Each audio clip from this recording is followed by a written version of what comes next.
Hey all, welcome to my second video, which is the swimming drawstring bag tutorial. Super easy, and you can even make it easier than this one if you want to.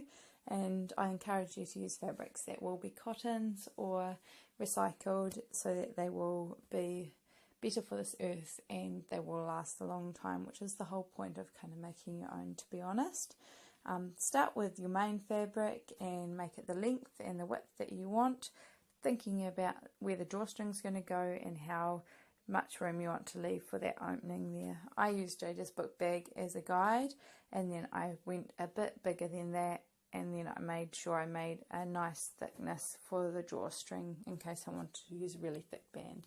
I was really lucky to find this awesome bargain at the Sally's the other week, and it's a waterproof fabric, and I got it for 50 cents, and here I am cutting out, using the main fabric, cutting out one whole piece of the exact same size for the lining, and then notching here because the lining needs a notch where the fold is going to be for the middle of the fabric, whereas I've sewn the main.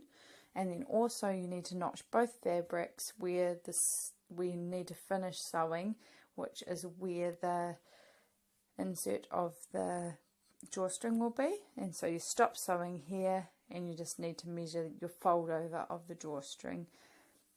Here I've cut away the corners so that they're going to turn through nice and flat, otherwise you'll get quite a lot of bulk in there if you don't cut away the fabric. Here's the M-fuse that I have cut out to iron onto the corners of the main fabric because I want to put domes there in the end. And I've turned through the main fabric here and I'm inserting it into the lining, getting ready to bag it out. And I'm going to sew here where my arrow is at the top of the main and the lining, but I'm going to leave those side bits open, so just literally sewing at the top there. I've turned it through and I've left the side bits open just to fold them under, and then I've just top stitched them at about just on the edge so that to hold them underneath, because I imagine everyone doesn't have an overlocker.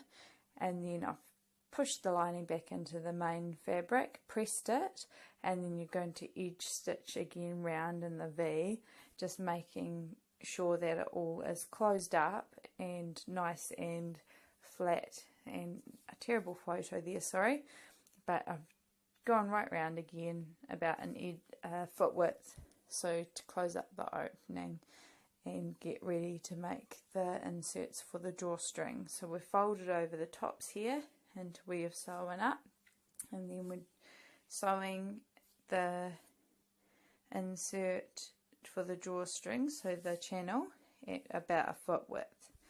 Here I've made 4 little squares or oblongs of tabs, 2. I've cut on the fold, so they're 2, but they would have been 4 if you didn't want to cut on the fold, and then M-fuse them, and they're going to be little tabs later. Sewing up the sides, you'd need to do 3 sides if you hadn't cut on the fold.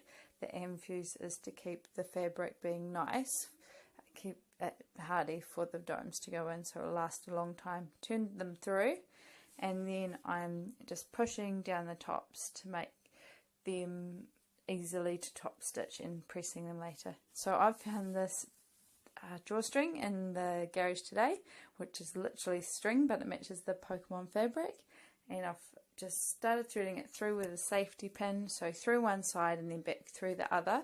And then you need to do the opposite, so you need to go in from the left there to the right and back to the left to create the other drawstrings, so they pull against each other to create the arms there that you can see.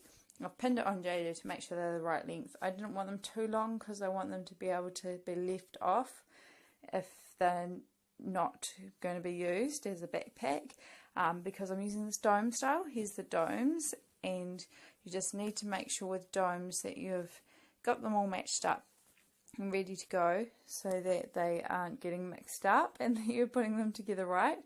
With the dome on the main fabric, well, M-fused in behind there on the corner of the fabric, you just need to make sure you've pushed the lining up away from there, otherwise you'll catch it in the dome. These are called Jayon buttons, and they are jean domes, and they click together really well, and they're really strong. You can see I've done the one on the left is clipped, and then the one on the right is open, and they have all the instructions on the packet, so really easy to do. Just have a look at them and see what other, you could use Velcro or anything, and there they are. So he can literally have the drawstring attached as armband, as backpack, or I can leave them open and string them over his shoulder, or just whatever he wants to do, and he loves it, so we're all happy here.